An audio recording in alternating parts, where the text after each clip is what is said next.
Hello, welcome back to another episode of Sober Yoga Girl podcast. I'm so excited to be sitting here today with Rosie Turner. And Rosie is an ADHD coach and a yoga teacher working in the wellness world. And when I heard about the work you do, I just thought it was super inspiring and relevant and really helpful for people who have ADHD. And so I wanted to have you on the show to learn more. So welcome, Rosie. Thank you. I'm so happy to be here. I think it's amazing what you're doing. So I feel very grateful to be flying the flag for ADHD. Beautiful. Amazing. Yeah, I don't think I've had anyone on the show. I'm sure I've had guests who have maybe mentioned having an ADHD Mm. diagnosis, but it hasn't been something I've really focused on in an episode. So I was wondering if you could tell us your personal story of ADHD. I read it on the website and on your website and found it so inspiring. But for people that are listening who haven't yet read your bio or gotten connected with you, just could you tell a bit about your story?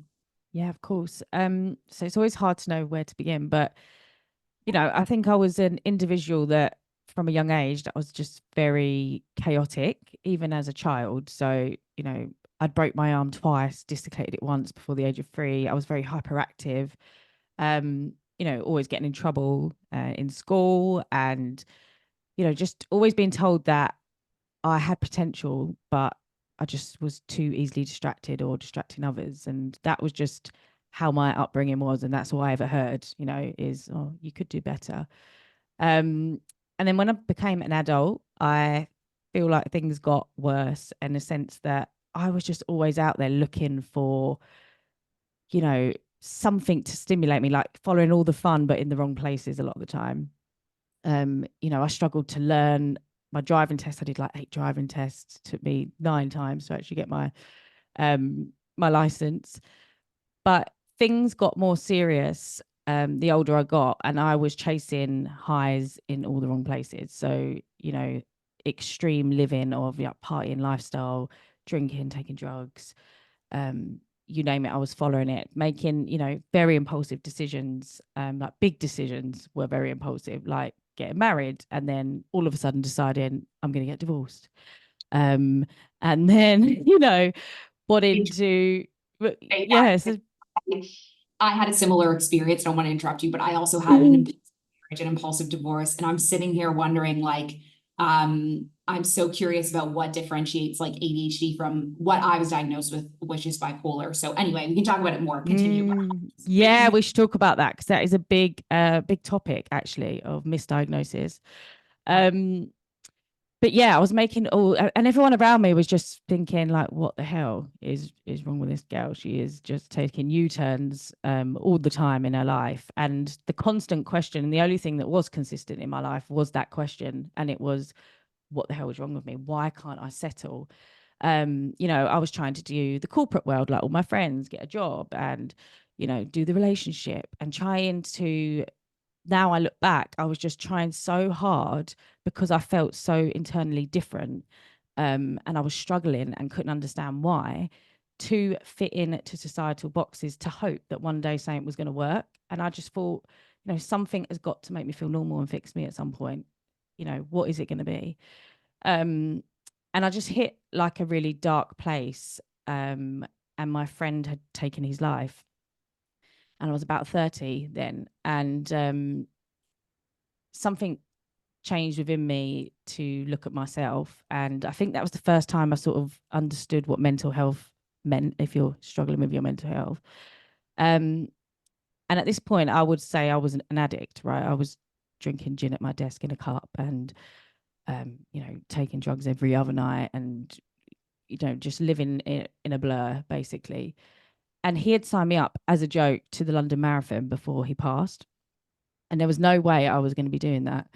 I wasn't in a fit state. And when he did, when we sadly lost him, it felt different. It felt like something I wanted to pursue in his honor. So bless my sister, she done it with me, and we did a bit of training. And I was still drinking, but I was all of a sudden incorporating exercise into my life and started to notice a shift.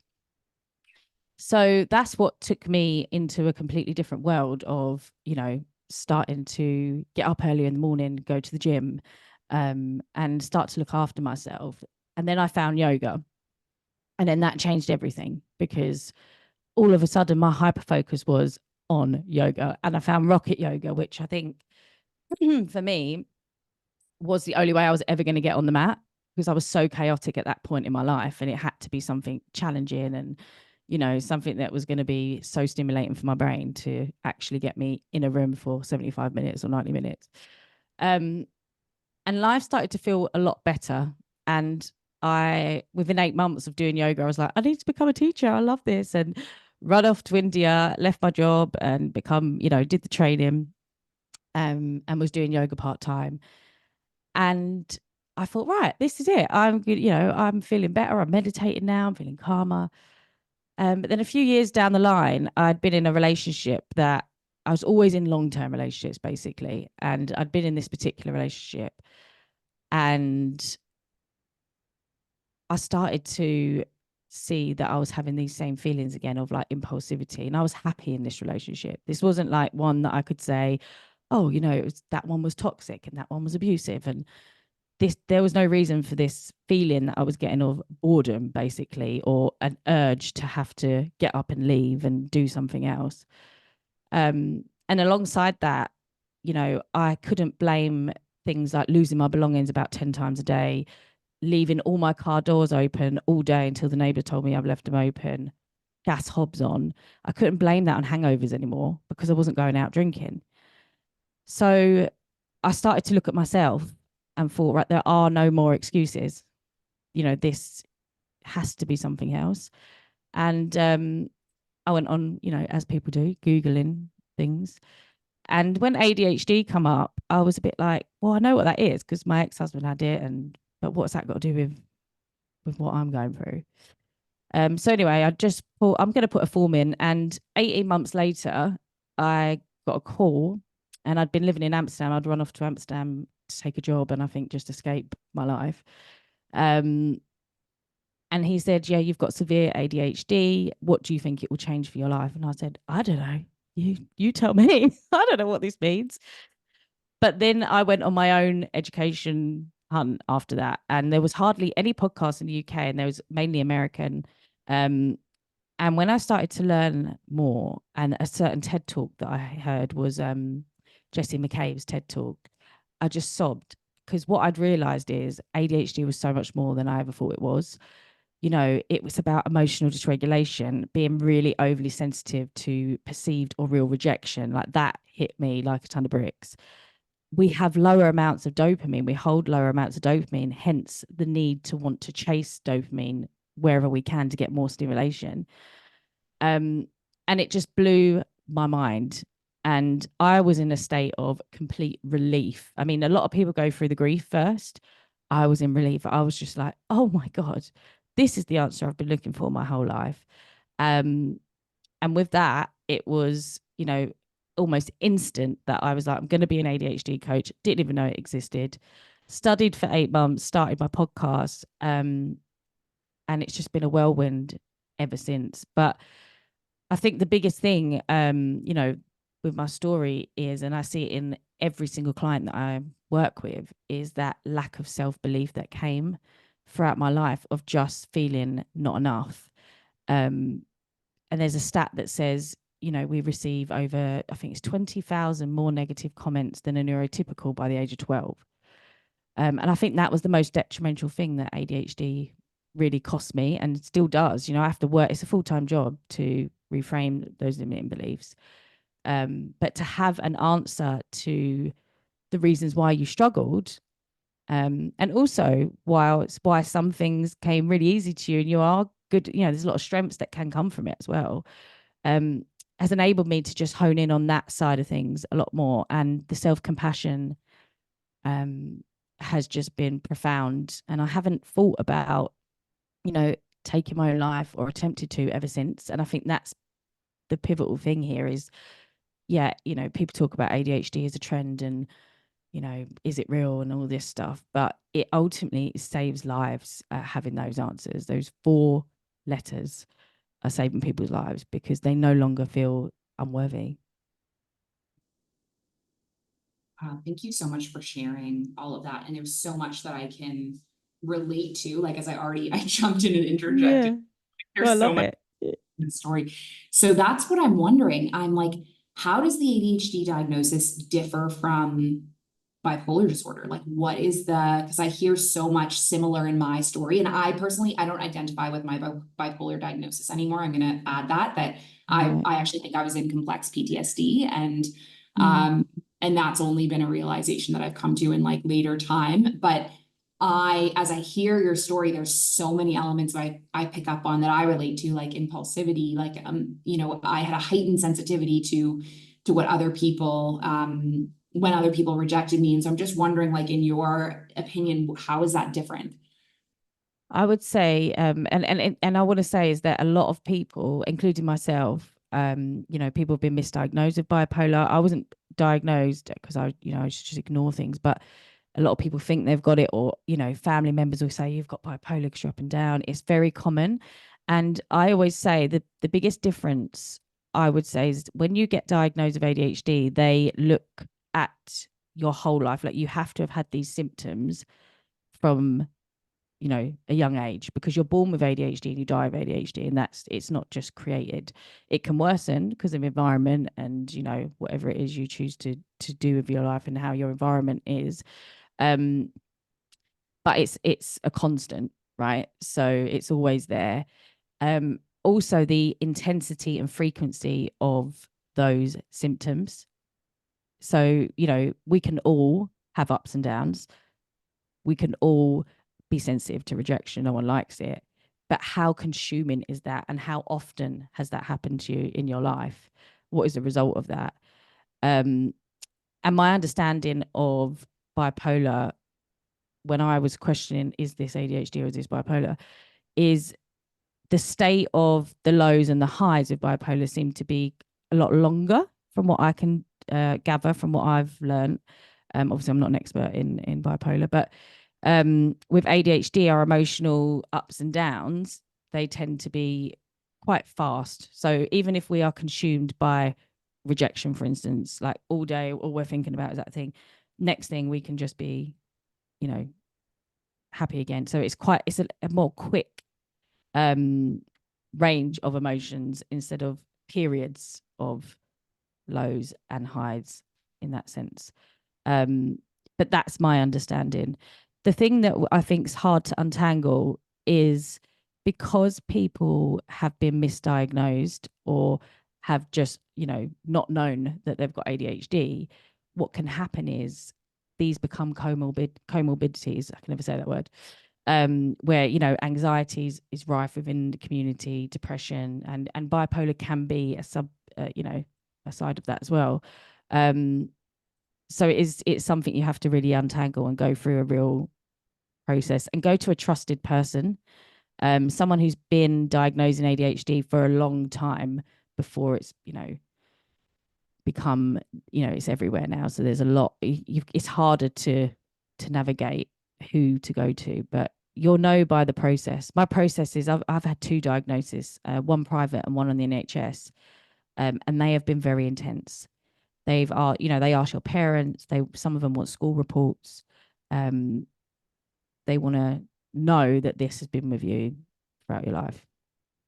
So interesting, because for me, in my diagnosis, like, yes, my experiences had been with me through my life with bipolar, but I don't feel like it was a thorough investigation when I got diagnosed with that. Mm, Like, I was just, I had been through like a significant trauma of like a traumatic job experience. I had been living in Kuwait. I had been living in a culture so foreign to me. And then I had left this guy that I had married. And like, so I was just in a state of like complete trauma and shock. And I feel like it was that state that was taken to be like, okay, this is like what you have. I don't remember any thorough investigation other than like, this girl is not healthy right now. And because people in her family have bipolar, that's what we're going to diagnose her with. Like, that's what in mm. hindsight, that's what it looks like to me. Like, I don't feel like it was thoroughly investigated at all, as to what you say. So that's really interesting. Yeah, it is so interesting, and it is so complex, isn't it? And it's how I think the other thing is as well, like when you're going for diagnosis, you're going for support. to the doctors, and I've again been reflecting on this now, is some of us find it really hard to explain how it is we're feeling, why we're feeling it, and what's going on. Like, I look back sometimes and think, yeah, I never really said that to the doctors. That, there's certain things you don't really know how to relay that information. We don't have the words for it. Like, we're not Yeah, taught language, like the language that we have now, because we have been so deep into mental health work. We just weren't equipped with that when we were younger. yeah. Or at least that's how I feel. Yeah, exactly. And I think this is the thing that people are getting quite frustrated with in the UK, is that we've got wait list of 8 years at the moment for diagnosis. Yeah, if you go to the doctors for, and a lot of people are getting misdiagnosed, as I say, with mental health conditions, but they're very quick to just say, you know, you've got bipolar or you've got anxiety. But with ADHD, they're making it so hard to diagnose, when really, yes, these in-depth, what they called, these sessions that you have to know if you've got ADHD, and the diagnosis are really great. I think it's important, but they put a lot of barriers in place to even get in that room. But yet, with all the mental health, diagnosis, it's not that hard. It's people are going in and just being given medication immediately, without any real questions being asked, within 15 minutes. Yeah. So what do you think that difference is? Why is it that way? I think it's a societal understanding. I think it's a lack of education, and that only now the world is starting to really understand what ADHD is. Um, and the GPs here, we know, only have, I think it's like half an hour training at best, half a day training. I don't think it's that on ADHD. So people just don't know. And it's so complex, ADHD, because it really can affect every area of your life, but also depending on the individual, it can show up slightly different, depending on where they are in their life and what they're going through. The other thing is that's interesting is Gabor Mate, I never say his name right, but he's wrote a book called Scattered Minds. And he believes there's a huge correlation with ADHD and trauma. Um, so, we know that it's said to be genetic. I think it's 80% genetic. But he thinks it's past traumas of, families, and things like that he thinks that's the cause. But in my opinion, I think that the traumas that we've faced have actually probably worsened the ADHD. And these can be small traumas, big traumas. I've not met a client that hasn't gone through some kind of trauma yet. So that's quite interesting. That's a lot of work that's being done now, I believe, to look into that. Wow, this is so interesting.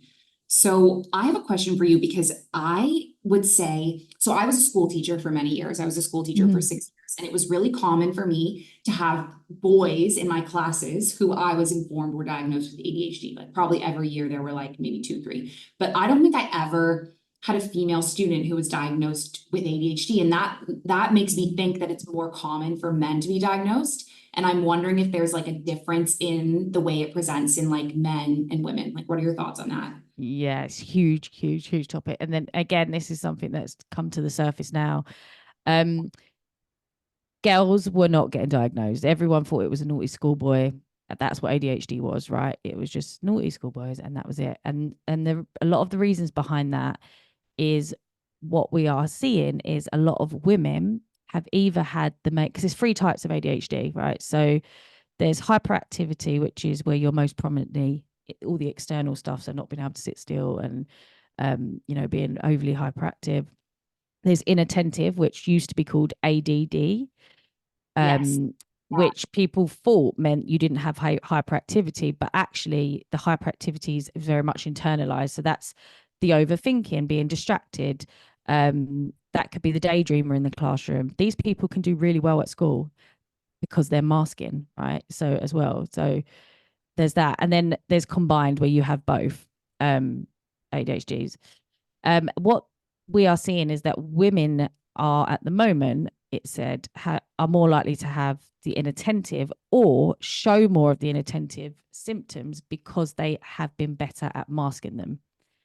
Um, so that's the difference that we are seeing. But I'm always very careful to say though that only women will, women will more likely have just inattentive, because I don't, and I know a lot of women that have both, right? So, but that's one of the reasons we never saw girls be diagnosed, because it wasn't shown in the way that people thought ADHD was shown. And again, that was a lack of understanding and education. Um, but how it does show up differently for us, and what I've learned so much about recently, and this has become actual science that's out there now, is women that are getting diagnosed a lot later in life, so with 30s or 40s usually, and usually when they're taking their children to get a diagnosis, because they're going through the list and they're a bit like, wow, that's me. But because of our hormones, so dopamine and estrogen, I always say estrogen not correctly, so sorry if I've said it wrong, they need each other. So when we start to go through changes in our hormones as women, so perimenopause and then the lead up to that, if we've already started with a lower amount of dopamine, then we start to struggle even more, and the masking becomes a lot harder for us in those moments. For example, I've lost my periods for 2 years and I had no estrogen in my body. And I noticed my ADHD started to get so much worse and I couldn't understand what was going on. And this is, when I went to the doctors and then I saw a specialized coach in ADHD. That was why. So what's happening is women have been able to just keep this front up and mask and mask and mask. And then all of a sudden, it all comes crumbling down and they can't understand why. So we will be more affected in that way. So if you think about menopause symptoms in general, it's what they call it, brain fog and emotional dysregulation. We're already having that in a way with ADHD. So as soon as we step into that zone of hormone change, we're getting it 10 times worse than someone who hasn't got ADHD. And that's one of the biggest differences that we have, is I think ours seems like it can worsen and change a lot because of that hormone change. Yeah. Wow, it's so interesting. I also didn't have my period for a couple years, and that's really interesting because I had a hormonal IUD, so I always like cracked it up to that, but I had never connected. I was just unaware of how interconnected my body system was, So only now I'm making all these connections on like what's happening in one part of your body is connected to what's happening elsewhere. Yeah, and it's so interesting, and a thing that I would love to work on, because obviously we'll talk about that in a bit. But the yoga teachers, because every yoga teacher I meet in has, and I forget the official name. I've been diagnosed with it. I can't say the name, but um, periods of where they haven't had their cycle, right? And a lot of it, I think, maybe it's because of my doctor has said to me I was over exercising, maybe not fueling myself enough, and then stress comes and blah blah blah. But I think it's quite common in the wellness industry for women to go through that for a stage, is what I'm seeing with clients and people that I'm meeting.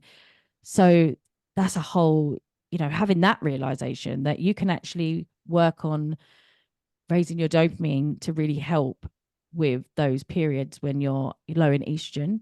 And a lot of people that wasn't taking medication will go on to ADHD medication during those moments to help them get through it, because the dopamine really will help, um, you know, level out those symptoms a bit whilst you're trying to get your body back to where it was. So interesting. So I have a question for you related to drinking, because I read in your bio that ADHD impacted your like you were consuming more alcohol, right? Can you like touch on that? That's in your Yeah. bio. Yeah. So I was a big drinker from a young age. Like, family parties were always a thing, and we was always drinking from a young age. I think like 13, I had my first drink. And but I was a binge drinker from the minute I drank. So I could never just have one. And again, this is very much an ADHD thing. And then my drinking turned into, taking cocaine and Right. just never being able to go home. I was so extreme, like with everything I do. And this was part of my life for a long time, like, until my early 30s, really, when, I found yoga. Um, and I couldn't understand why I didn't have a pause button. I just couldn't not, I couldn't stop once I started. And that obviously became more and more common because obviously the more you drink, the more addicted you get, and the more you take drugs, the more addictive you get. Um, so I think ADHD was showing up a lot within that because we take up a lot of the addiction population as well, and that's one thing I think with diagnosis needs to be a first point of call is in those areas. Why don't we have a screening process for ADHD? I mean, there's a lot of people that are in their lowest points that have had medication and been able to stop drinking.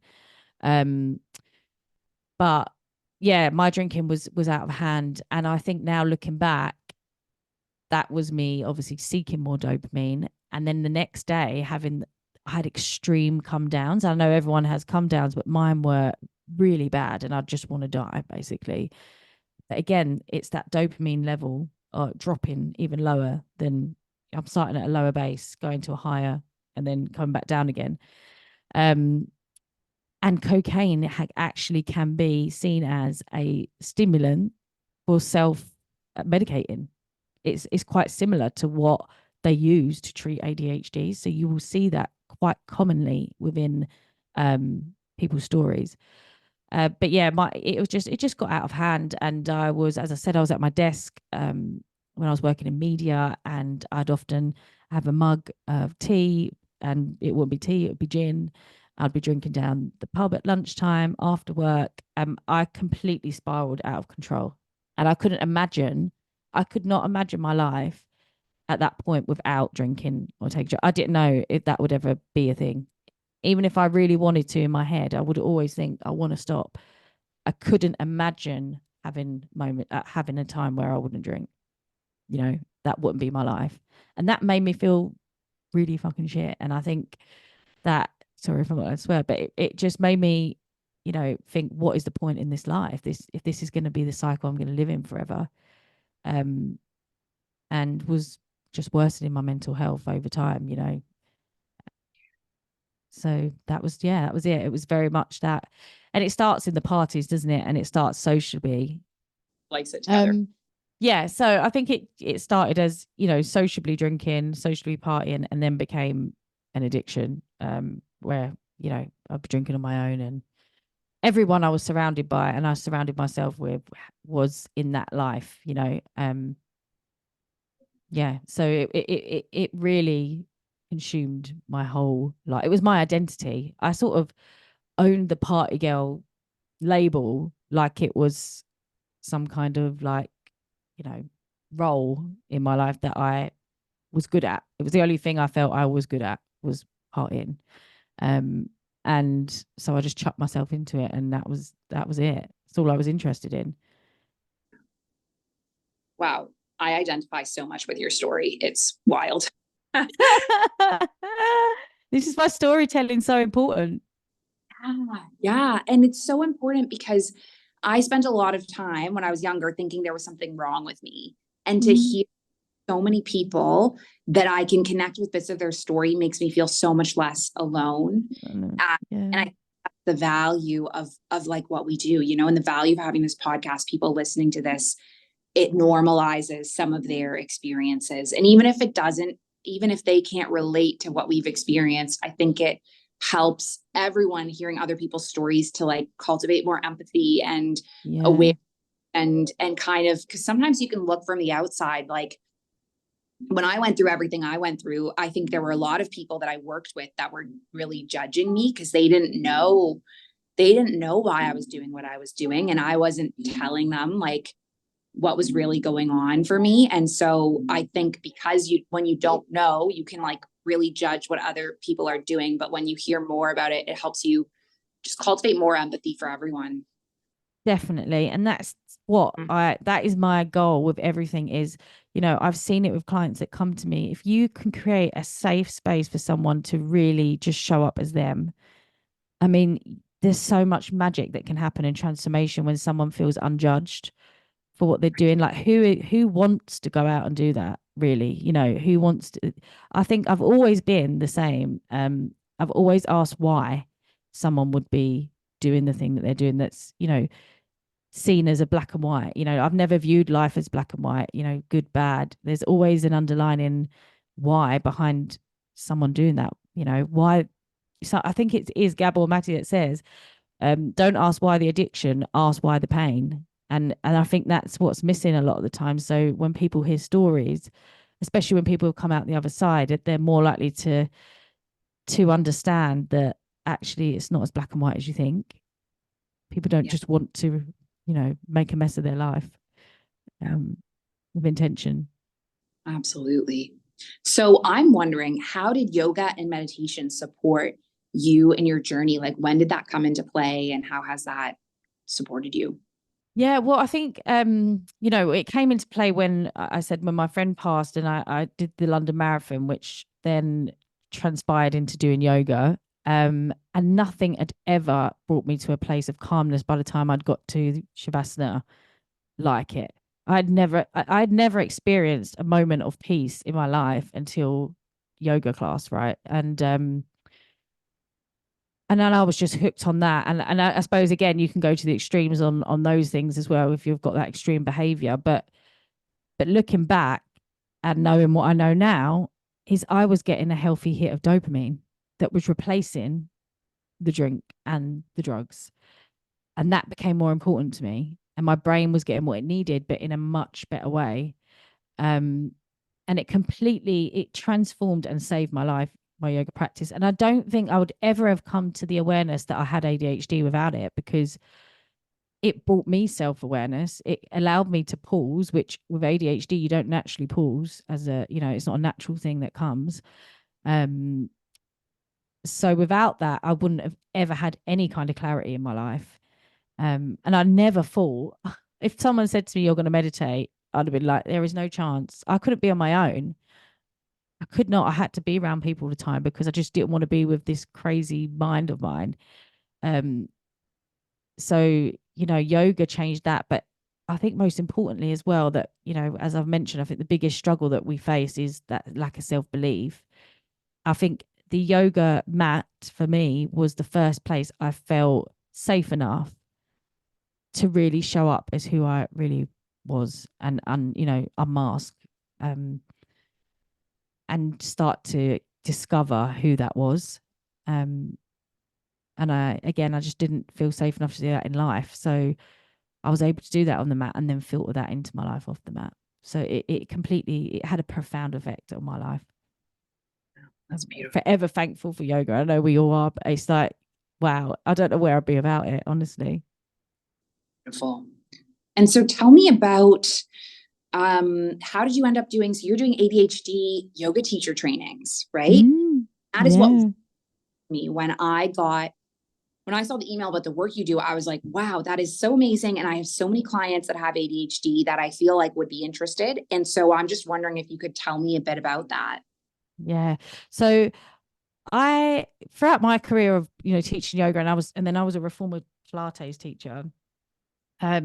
Obviously I loved sharing the practice, and had a lot of coaching clients with ADHD that were like, one of their biggest things is they want to move, they want to get into yoga, they want to meditate, but they're like where I was at years ago. It's like, can't seem to get on the mat. If I do, I can't, I'm not interested enough, or I can't slow down. And some of them have just got real big barriers around it. So first of all, it was like, right, I want more people with ADHD to move, because for one, we know the science shows that movement is as effective as medication. And secondly, I know what it's done for me. So first of all, the training started as that. I'm gonna, do a specialized training in creating more ADHD friendly yoga classes. As I started to do that work and research into it, how I was going to do that, I had a lot of yoga teachers of ADHD reach out and say, "Oh my god, I've got ADHD, or I think I've got ADHD. How has ADHD showed up for you as a teacher?" And I was like, "Wow, so much, right?" I mean, I experienced burnout upon burnout because I, for one, would take on too much work, or the perfectionism, so that masking of having to get it to a point where I wasn't going to forget my words and, not get tangled up in cues. So I'd turn up to classes like 2 hours early at like 5 in the morning and practice my sequences. That rejection piece when you're a teacher, right? If you are sensitive to rejection and you don't understand why you're sensitive to rejection, what about when that person might not enjoy your class, or someone walks out of your class, or you're already thinking people hate your class, even though they don't, because you're suffering from RSD, which comes from ADHD.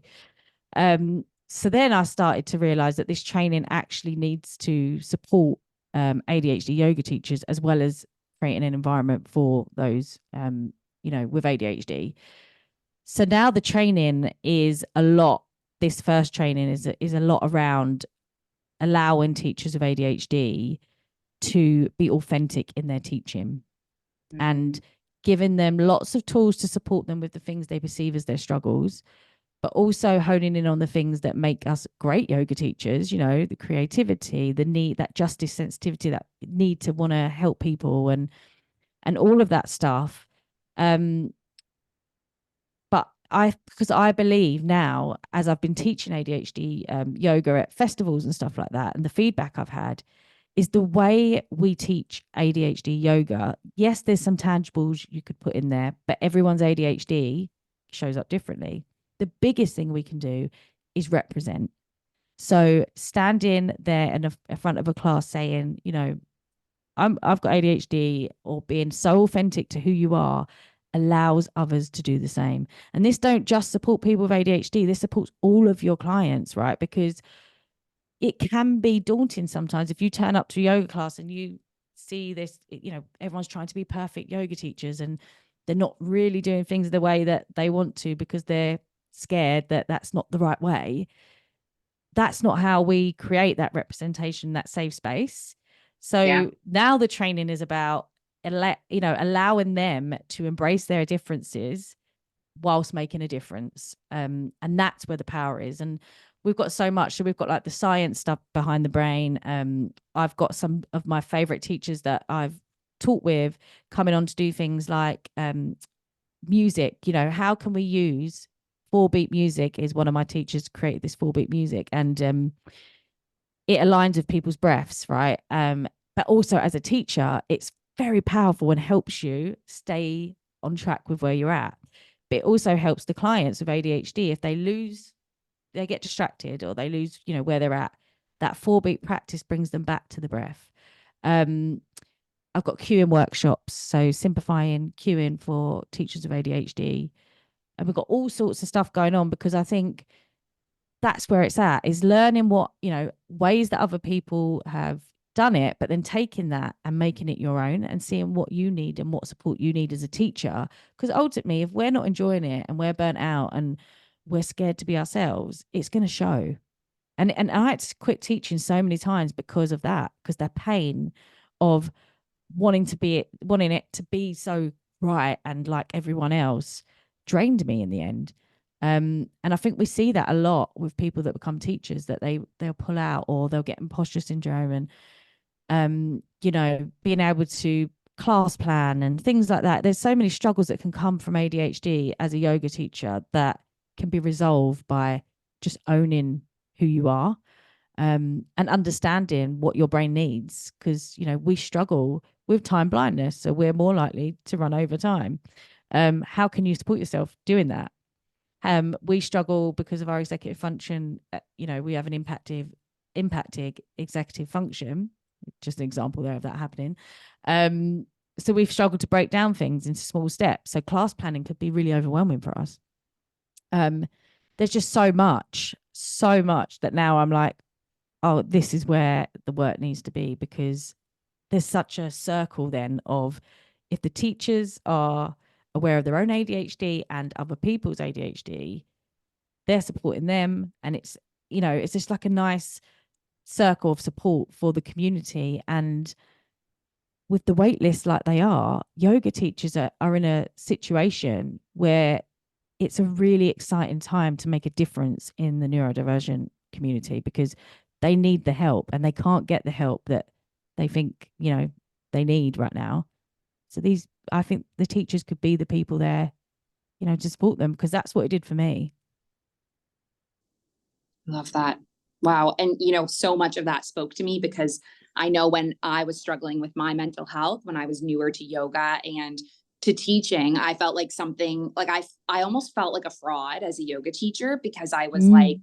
I just don't feel like I feel like everyone else just like has their shit together and is perfect. And I'm not Yeah. perfect, and realizes that that's all a facade. Like most people that come to yoga are coming to it as a coping skill for whatever they're facing. Exactly. And if we can be authentic about that, then that gives permission for our students to be authentic as well. Exactly that.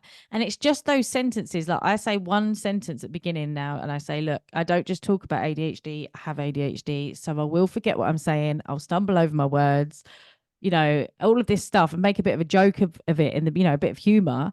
And that alone calms me down. And then they just feel like, right, oh, I'm in a place where I haven't got to be perfect. I haven't got to pretend anymore. I can literally get on this mat and just show up as I wish. Um, and I think that's just amazing because, yoga is incredible and the industry is amazing. But there are, like you say, even when you do trainings and stuff, I did so many trainings and now I look back, it was because I just didn't believe that I was good enough. Right. And I needed to learn more all the time. Um, but sometimes there are some, situations where we think we've got to have a certain voice or do it a certain way. And I think let's break that mold a bit now and make it so accessible that anyone can experience yoga, you know? Mm, amazing. Okay. I'm going to put in the episode show notes, like links to everything, to your website and everything. I think what you're doing is amazing. And I have one last question for you, which is if you had any wisdom for someone who is maybe just diagnosed with ADHD or like thinking that they might have it, what would that be? I would say be careful of getting caught up in just listening or just taking in information about what you can't do, because Mm-hmm. there's a lot of that. And our brain, everyone's brain obviously has a stronger negative bias, but our brain loves it even more because it needs the dopamine and it gets stimulation from it.